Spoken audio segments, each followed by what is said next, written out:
5 រឿងដែលយើងត្រូវរៀនធ្វើវាជាប្រចាំទី 1 គឺការរៀនរក្សាគំនិតវិជ្ជមានមិនបានន័យថាយើងត្រូវគិតវិជ្ជមានគ្រប់រឿងហើយអត់ត្រូវគិតអវិជ្ជមានសោះទេប៉ុន្តែវាបានន័យថា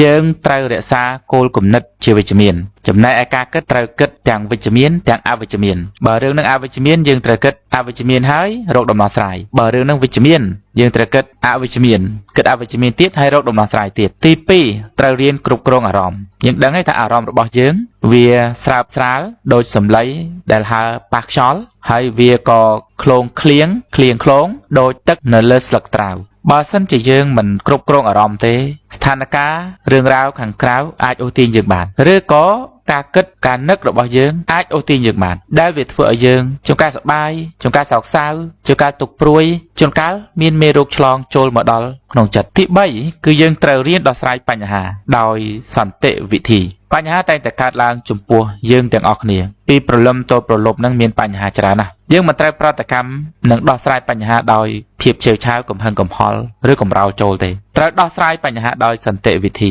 ដោយគិតពីហេតុផលដោយគិតពីអង្គហេតុឬក៏អង្គច្បាប់បើសិនយើងមិនដឹងមិនយល់អំពីរបៀបដោះស្រាយទៅលើបញ្ហាខ្លះតើតើនឹងបច្ចេកទេសឬក៏ច្បាប់ឬក៏អ្វីក៏ដោយកុំនៅសំងំស្ងៀមម្នាក់ឯងសួរគេប្រឹក្សាយោបល់ជាមួយគេទី 4 យើងត្រូវតែរៀនសម្របខ្លួនទៅតាមបរិស្ថានដែលយើងរស់នៅបើសិនជាយើងមិនបានសម្របខ្លួនទេយើងពិបាកក្នុងការរស់នៅអារម្មណ៍របស់យើងអត់នៅជាមួយខ្លួនយើងទេបើសិនជាស្ថានភាពនោះវាជាស្ថានភាពអាក្រក់យើងកែស្ថានភាពប៉ុន្តែបើស្ថានភាពនោះវាល្អហើយវាគ្រាន់តែខុសអារម្មណ៍របស់យើងឬក៏ថ្មីប្លែកសម្រាប់យើងត្រូវតែរៀនសម្របខ្លួនទី 5 ត្រូវរៀនដឹកនាំដោយដំបូងយើងត្រូវដឹកនាំខ្លួនយើងសិនបន្ទាប់មកយើងត្រូវដឹកនាំអ្នកដែលនៅក្បែរយើងត្រូវធ្វើជាមនុស្សដែលមានគំនិតផ្ដួចផ្ដើមចេះណែនាំចេះលើកទឹកចិត្តចេះចង្អុលបង្ហាញចេះធ្វើជាគំរូចេះជួយជ្រោមជ្រែងឬក៏ចេះជួយបំភ្លឺផ្លូវគេ